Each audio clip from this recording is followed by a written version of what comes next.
Hello everyone, आप सभी का हमारे यूट्यूब चैनल में स्वागत है। आज की इस वीडियो लेक्चर में हम क्लास 9th मैथ प्रश्नावली 1.2 है, इसके बारे में यहाँ पे हम डिस्कस करेंगे, फुल सॉल्यूशन देखेंगे और सारे क्वेश्चंस को बेसिकली से यहाँ पे करते चलेंगे और क्वेश्चंस के बारे में सीखते हुए चलेंगे। पहला जो क्वेश्चन यहाँ पर दे दिया है हमारा कि नीचे दिए गए कथन सत्य हैं या असत्य हैं, कारण के साथ अपने उत्तर दीजिए। यहाँ पर हमें कारण के साथ अपना उत्तर देना है। चैप्टर के बारे में आगे बढ़ने से पहले, इस प्रश्नावली को सॉल्व करने से पहले मैं आपको कुछ इसके बारे में बेसिक बताना चाहता हूँ, क्योंकि यदि हमें बेसिक पता रहेगा तभी हम यहाँ पे चैप्टर को आगे सवाल जो रहेगा अच्छे से हमें समझ में आएगा। तो चैप्टर के बेसिक को सबसे पहले समझ लेते हैं। तो सबसे पहले यहाँ पे हमें समझना होगा कि संख्या क्या होता है।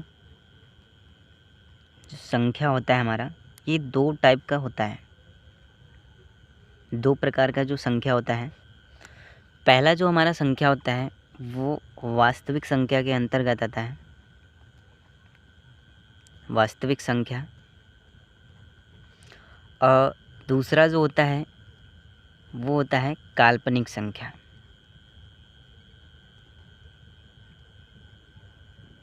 ठीक है, काल्पनिक संख्या।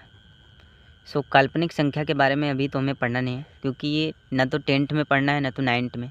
हमें जब 11th में जाएंगे तो वहाँ पे काल्पनिक संख्या के बारे में बताया जाएगा।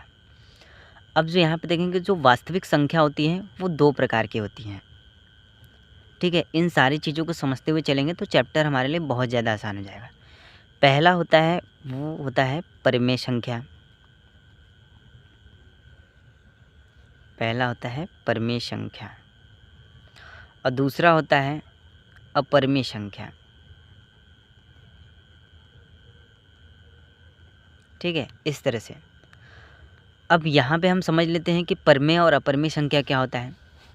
परिमेय संख्या क्या होता है कि ऐसी संख्या जिसको p/q के रूप में लिखा जाए, p/q के रूप में लिखा जाए। जैसे 1/2 हो गया, 3/2 हो गया।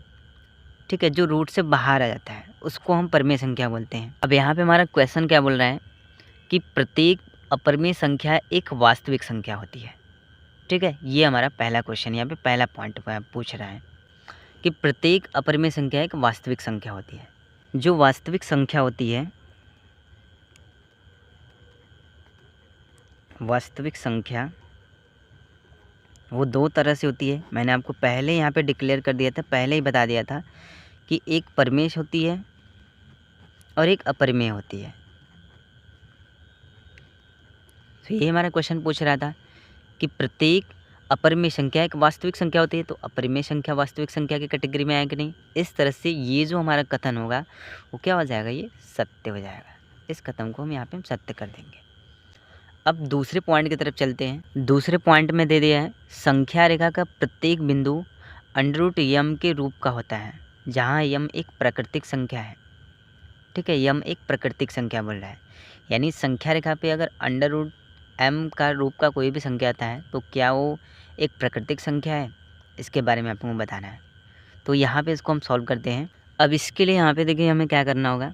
सबसे पहले तो एक संख्या रेखा लेना होगा। संख्या रेखा के बारे में, संख्या रेखा। ठीक है, इस तरह से। अब यहाँ पे हम एक संख्या रेखा बना लेते हैं। 0, ये -1, -2, -3, -4, ये इधर जाएंगे तो 1, 2, 3, 4, 5 जैसे बढ़ते जाएंगे। ठीक है, इस तरह से। अब इसके बाद यहाँ पे देखेंगे तो एक संख्या रेखा हो गया। अब संख्या रेखा पे अगर हमारा कोई सवाल देता है, जैसे 1/2 करके, 1/2 को संख्या रेखा पे दर्शाइए, तो ये भी दर्शा देते हैं। √5 देता है तो ये भी दर्शा देते हैं। √2 ये भी संख्या रेखा हम दर्शा सकते हैं। ठीक है, एक इसको भी दर्शा देंगे। अब यहाँ पे देखेंगे तो यहीं पे हमारा पता चल जाता है कि √2 के भी कर सकते हैं, √5 को भी कर सकते हैं, 1/2 को भी कर सकते हैं, 1 को कर सकते हैं, 2 को कर सकते हैं, 3 को। यानी प्रत्येक जो यहाँ पे रूट में 2 ही के रूप का नहीं हो सकता है, यानी 1 भी हो सकता है, क्योंकि 1 के बटा के लेंगे परिमेय संख्या हो जाएगा, 1/2 परिमेय संख्या हो जाएगा। -3 भी दर्शाया जाता है, -5, यानी अनेकों संख्याएँ संख्या रेखा पर दर्शाई जाती है। और ये सिर्फ हमसे बोल रहा था कि संख्या रेखा का प्रत्येक बिंदु √m के रूप का ही होता है, तो ये √m के रूप का नहीं होता है, ये असत्य हो जाएगा, क्योंकि किसी भी संख्या के रूप का हो जाएगा। ठीक है। यहाँ पे ये देखेंगे परमेय संख्या हो जाएगा, अपरिमेय संख्या हो जाएगा, कई सारा संख्या हो जाएगा, ठीक है, धनात्मक हो जाएगा, ऋणात्मक हो जाएगा।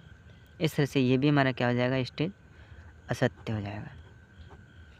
पॉइंट नंबर हमारा 3 दे दिया है, प्रत्येक वास्तविक संख्या एक अपरिमेय संख्या होती है। यहाँ पे इसको हम बताते हैं आपको। ये तीसरा वाला पॉइंट हमसे पूछ रहा है कि प्रत्येक वास्तविक संख्या एक अपरिमेय संख्या होती है। अब देखिए किसी भी प्रकार का कोई भी संख्या होता है तो वास्तविक संख्या की कैटेगरी में जाता है।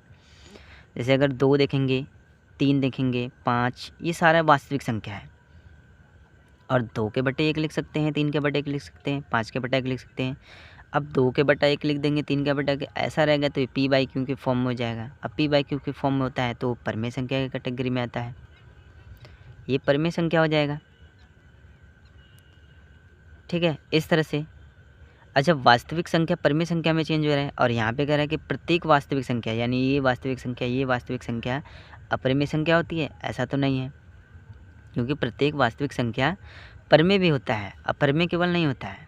ठीक है, वास्तविक संख्या रूट में 5 भी होता है, लेकिन वास्तविक संख्या 2 भी होता है, 3 भी होता है, -3 होता है, -5 होता है, यानी सभी प्रकार की जो संख्याएँ होती हैं वो वास्तविक संख्या की कैटेगरी में आती है। तो वास्तविक संख्या जो दी होती है वो केवल अपरिमेय संख्या नहीं हो सकती है, इसलिए ये स्टेटमेंट भी हमारा क्या हो जाएगा, असत्य हो जाएगा। ठीक है, यहाँ पे लिखेंगे नहीं। इसके बाद क्वेश्चन नंबर दूसरा हमारा दे दिया है, क्या सभी धनात्मक पूर्णांकों के वर्गमूल अपरिमेय होते हैं? यदि नहीं तो एक ऐसी संख्या के वर्गमूल का उदाहरण दीजिए जो एक परिमेय संख्या है। बहुत ही ज़्यादा इजी क्वेश्चन है, मैं आपको यहाँ पे एक्सप्लेन करता हूँ। तो इस तरह से हमारा क्वेश्चन यहाँ पे पूछ रहा था कि सभी धन पूर्णांकों के वर्गमूल अपरिमेय होते हैं। ठीक है, ये क्वेश्चन है, हाँ या ना में जवाब देना है। यदि नहीं है तो एक ऐसी संख्या का उदाहरण भी देना है जो एक परिमेय होना चाहिए। तो सबसे पहले हम कुछ धन पूर्णांक का वर्गमूल आपको निकाल के दिखाते हैं, जैसे √1, ठीक है, √2 हो गया, √3 हो गया, √4 हो गया। √1 का वर्गमूल करेंगे तो 1 आएगा, √2 का वर्गमूल नहीं हो पाएगा, ये √2 में ही रह जाएगा, √3 का वर्गमूल ये नहीं होगा, लेकिन √4 का वर्गमूल करेंगे तो यहाँ पे क्या मिलेगा, 2। अब यहीं पे हमारा पूरा बेसिक्स यहाँ पे देखिए सीखने को मिलेगा कि √1 को करेंगे तो 1 आएगा, चूँकि 1 के अपन 1 लिख सकते हैं और ये p/q के रूप में चला जाएगा, तो एक परिमेय हो जाएगा कि नहीं। अब √4 को यहाँ पे हम 2 लिख सकते हैं, 2 के अपन 1 में करेंगे तो ये भी p/q के रूप में हो जाएगा, यानी ये तो क्या हो गया, परिमेय हो गया। और हमारा क्वेश्चन क्या कर रहा था कि सभी धन पूर्णांकों के वर्गमूल अपरिमेय होते हैं, अपरिमेय तो नहीं होते हैं। कुछ ऐसे धन पूर्णांकों के वर्गमूल जो रहते हैं वो अपरिमेय होते हैं, जैसे कड़ी में 3 का जो धन पूर्णांक के वर्गमूल निकालेंगे तो कड़ी में 3 ही आएगा, और कड़ी में 2 का अपरिमेय रहेगा। ठीक है, इसका भी वर्गमूल निकालेंगे, लेकिन 4 का, ऐसे ही 5 का निकालेंगे तो ये भी अपरिमेय आएगा। ठीक है, लेकिन यहाँ पे जैसे बढ़ते जाएंगे, जैसे मैं यहाँ पे लिया हूँ 16 का धन पूर्णांक का वर्गमूल निकालेंगे तो 4 आएगा, 4 के अपन 1, ये p/q के रूप में चला गया, ये परिमेय हो गया। तो ऐसा नहीं है, तो यहाँ पे हम लिखेंगे नहीं। ठीक है, हाँ या ना में हमको जवाब देना था, तो यहाँ पे हम नहीं लिख देंगे। यहाँ पे पूछा भी था क्वेश्चन में आगे कि सभी धन पूर्णांकों के वर्गमूल अपरिमेय होते हैं, तो यहाँ पे लिख देंगे नहीं। और मैंने आपको उदाहरण, एक ऐसी संख्या का उदाहरण भी देना है, तो हम यहाँ पे √4 भी ले लेंगे, 2/1 लिख देंगे, एक परिमेय हो गया, एक परिमेय है, यहाँ पे ये हमारा सॉल्व हो जाएगा। इसके बाद क्वेश्चन नंबर 3 की तरफ चलते हैं। क्वेश्चन नंबर 3 हमारा दे दिया है, दिखाइए कि संख्या रेखा पर √5 को किस प्रकार निरूपित किया जा सकता है। यानी यहाँ पे हमें दिखाना है, उसमें हमें बताना है कि जो कड़ी में 5 है इसको किस प्रकार संख्या रेखा पर निरूपित किया जा सकता है। सॉल्व करते हैं यहाँ पे। सो इसको सॉल्व करने से पहले जैसे मैं यहाँ पे एक संख्या रेखा ऐसे बना लेता हूँ, ठीक है, और ये 0 होता है, फिर यहाँ 1 होता है, -1, -2 होता है, -3, ऐसे बढ़ता है। फिर यहाँ पे क्या होता है, 1 होता है, 2 होता है, 3 होता है। ठीक है, इस तरह से। अब यहाँ पे हम क्या करेंगे कि जो यहाँ पे 2 हमारा है, 2 से एक परपेंडिकुलर लेंगे, एक लंब यहाँ खींचेंगे, 2 से यहाँ पे हम एक लंब खींचेंगे। अब आपके मन में एक बात विचार यहाँ पे होगा कि आप 2 ही पे क्यों यहाँ पे लंब ले रहे हैं। देखिए 2 पे इसलिए लंब लिया जा रहा है क्योंकि जो √5 है, √5 का जो मैक्सिमम मान है यहाँ पे निकालेंगे तो 2.2 के समथिंग कुछ आता है। इसलिए हम 2 से ही यहाँ पे ले रहे हैं। और इसको लेने के बाद हम यहाँ पे क्या करेंगे, इसको हम 0 से यहाँ पे क्या करेंगे, मिला देंगे।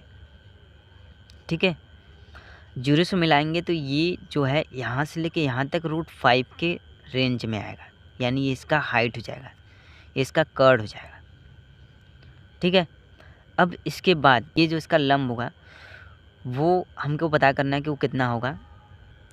इसको पता करना होगा कि इसका हमारा कितना होगा, और ये हमारा आधार और लंब दोनों पता करना है। तो इसके लिए हम क्या करेंगे, पाइथागोरस प्रमेय लगाएंगे।